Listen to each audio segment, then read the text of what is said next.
Hello there, you're welcome to New Vision TV News today. My name is Barbara Nyamwiza. We bring you news around Uganda, and this is where you get the update of everything that's happening across the country. We start with the court, and that is about Stella Nyanzi. Now, jailed former Makerere University researcher Dr. Stella Nyanzi is to bag 50 million Uganda shillings from her blocked flight to the Netherlands in 2017. The court award resulted from the loss of money after Nyanzi had paid for a Schengen visa, a return air ticket, and accommodation booking expenses. Let's have the details. Stella Nyanzi was to travel from Entebbe International Airport to the Netherlands on March 19, 2017, reportedly to attend an academic conference that was blocked by Chief Joint Security Entebbe International Airport. Yesterday, the High Court Judge Henrietta Wolayo ordered government to compensate Nyanzi with 50 million shillings for blocking her travel, saying it was done with no legitimate purpose. I award the applicant 50 million shillings as compensation for the violation of her right to leave the country and the violation of her human dignity through degrading treatment, but decline aggravated and punitive damages, Wolayo ruled. Wolayo noted that the conduct of police officers is preventing Nyanzi from embarking on the plane was not with legitimate purpose and necessary since she had already interfaced with the police. Nyanzi is currently serving an 18-month jail term over cyber harassment. She was convicted for harassing President Yoweri Museveni and insulting his late mother, Estelle Kokundeka. She is expecting to regain her freedom in May next year. The judge observed that since the government did not dispute the averments that Nyanzi was separated from fellow travelers, it was clear that she was embarrassed and subjected to degrading treatment without legitimate purpose. Wolayo also, the deputy head of the Civil Division of the High Court, noted that the police acts amounted to a violation of Nyanzi's right guaranteed under Article 29, Section 2 of the Constitution. Article 29, Section 2 of the Constitution states that every Ugandan shall have the right to move freely throughout Uganda and to reside, settle in any part of the country. Wolayo, also the president of National Association Women Judges in Uganda, noted that the right not to be subjected to degrading treatment is non-derogable and that her right to leave the country was violated when she was separated from fellow travelers and stopped her from boarding the plane. The judge, however, ruled that police officers did not violate her right to a passport because she had been requested to proceed with her journey on March 20, 2017, but declined on her own choice. The court also declined to issue permanent injunction restraining the government from ever preventing Nyanzi from leaving the country, saying such an open-ended order will constrain the police from performing their lawful mandate under the Constitution. The judge noted that by the time the letter was executed in March 2017 by Chief Joint Security Entebbe International Airport, it had been overtaken by events since Nyanzi had already appeared at the Criminal Investigations Directorate, Chibuli, over cyber harassment. We head to Kiboga now. The hunt for a 23-year-old man, John Isma Nsamba, also known as John Kakongoro, has come to an end after a joint security team arrested him from his hideout in Chankwanzi district. Nsamba, who was on the run following the gruesome murder of 3 children, remains a key suspect in the crime, according to police investigations.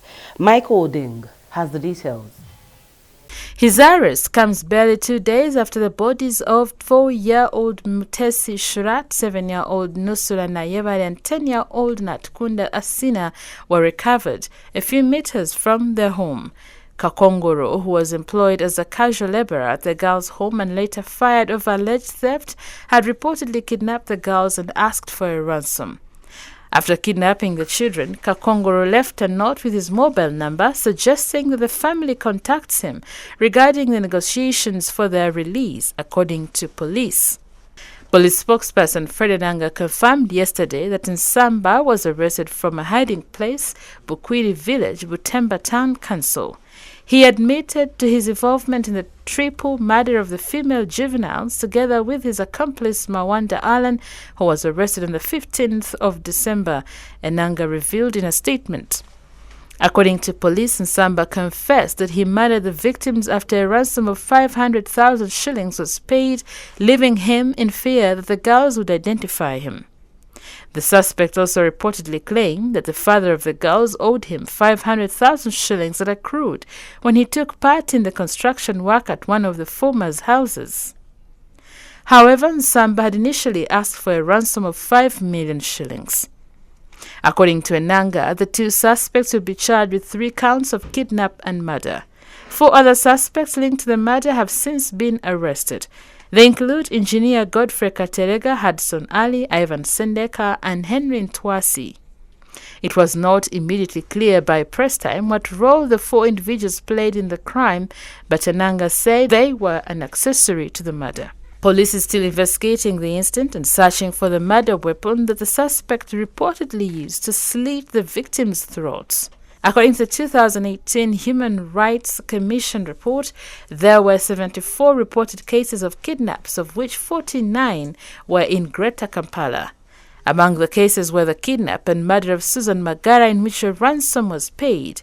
Magara's murder suspects are on remand at Luzira prisons, awaiting trial. We head to northern Uganda now. Leaders in the region seeking elective positions have been cautioned against getting muddled into divisive campaigns. According to the Minister for Northern Uganda, Grace Kuyuchwinyi, people spend a lot of time and energy hating one another during election campaigns instead of working together to get united for development. Here is some more.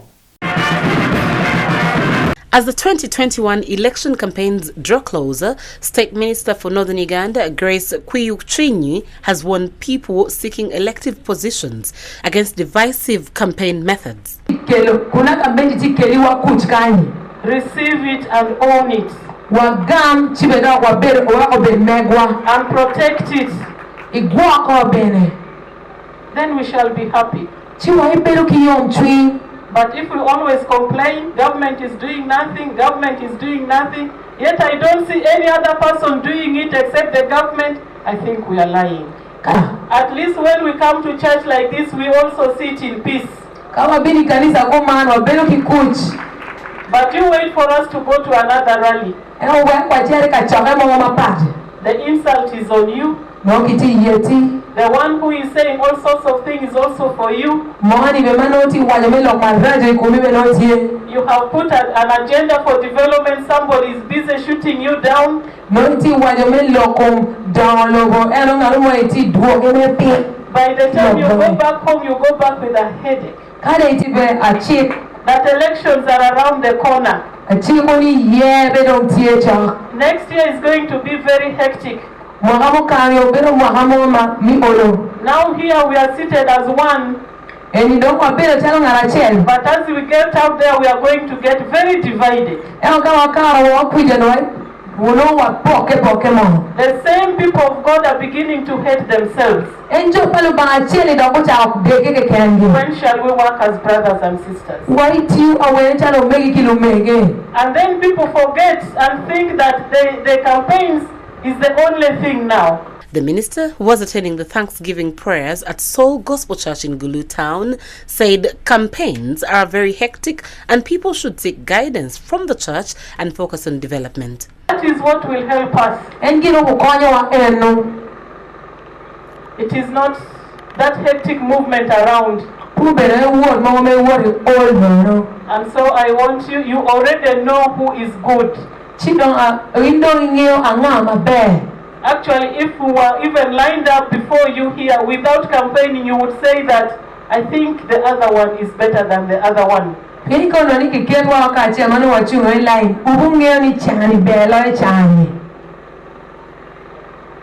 So it's my warning to you that let the campaigns not divide us. As she prayed for peace in the region, she was joined by the Omoro District Woman MP, Catherine Lamwaka, Gulu District LC5 Chairman, Ojara Martin Mapenduzi, and the Pentecostal Bishop for Northern Uganda, James Ochan, to distribute food items to widows and the elderly. However, in a bid to restrain Uganda from becoming a dancing nation, the bishop encouraged Ugandans to elect God-fearing leaders. Originally, leaders were supposed to be people who fear God. Unfortunately, we are beginning to have everybody. I don't want to mention names, but anybody jumps from anywhere, from any disco hall, and tells people, I want to lead you today. How can you come from a disco hall when you are even full of the music in your head and you want to lead Uganda? We shall be a dancing nation. So I ask people to choose people who fear God. The bishop insists that leaders who are close to church are well guided. That is what I'm interested in. The church is there to guide people so that you get people who really fear God and you put them into position. Okay. And let us avoid this system of bringing any Tom, Dick, whatever in our things. Okwonga Alfred, who is seeking to become Gulu's first city mayor, recalled the importance of church in uniting leaders, as he says wisdom comes from God. It is really very important for a leader to worship and praise God at every time and everywhere, because whatever you do as a leader, you seek for wisdom, protections, and guidance always from God. So without God, you as a leader, there's nothing you can do much for the people. As the proceedings of the Thanksgiving prayers for peace and development continued, the Gulu District LC5 chairperson Martin Ojara Mapinduzi, who sat next to Minister Grace Triyutwinyi, also confirmed to the congregation that the government has declared Gulu as a city, waiting only official statement, but he will ask for their vote to represent them in the next parliament with God's guidance. As an individual, I am coming to ask the people to support me in going to serve at parliament level. But that is purely not my responsibility. The people will decide. And above all, God will show me the way. So that is it. To the east now, we go to Tororo, and money sent from the office of the NRM, that is the national chairman, to Tororo district meant for mobilization of members in the ongoing national voter registration verification exercise has divided NRM leaders in the district. Take a look. The money amounting to 45 million shillings has raised eyebrows, with leaders and residents of Tororo County cautioning their counterparts from West Budama to stop taking them for a trip whenever a political season draws closer. This was after NRM District Executive allegedly undermined the recently created parallel Tororo County NRM Administrative Office by the party top leadership after the two parties refused to work together by not delivering money meant for them through their office. Instead, the money was delivered by the Ugandan ambassador to Kenya, who also doubles as the NRM District Vice Chairperson, Ambassador Phoebe Awere Otala, to the intended beneficiaries through the phone calls. The residents argue that the recent endorsement by President Museveni recognizing the existence of a pirate Tororo County NRM political administration signals their separation politically. President Museveni on 3rd December appended his signature on the creation of the political district structure during a function at All Saints Church of Uganda, Kwapa, amidst excitement from the residents.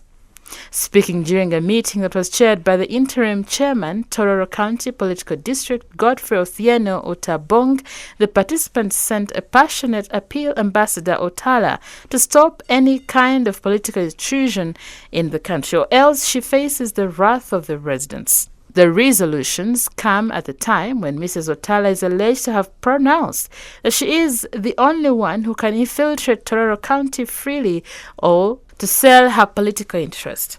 Mrs. Otala said she strongly believes in the legality of the prior office, adding that she only had acted as a good Samaritan, which prompted her to struggle to pick the money since Tororo County was bound to miss out. Cadre Stephen Isogo, the office administrator, warned those still not believing in the legality of the office and is still dining with leaders from West Budama that time is to judge them harshly. That's it for now. Nivision TV is bringing you daily and weekly and hourly updates of whatever is happening across the globe. Do always remember to follow us on our social media platforms. We are on Twitter at the Nivision Wire. We're also on Facebook. We are on YouTube. And you can always get us for all these and so much more. Follow me on Twitter at Barbara Nyamwiza and on all social media platforms. That's it for now. Stay here.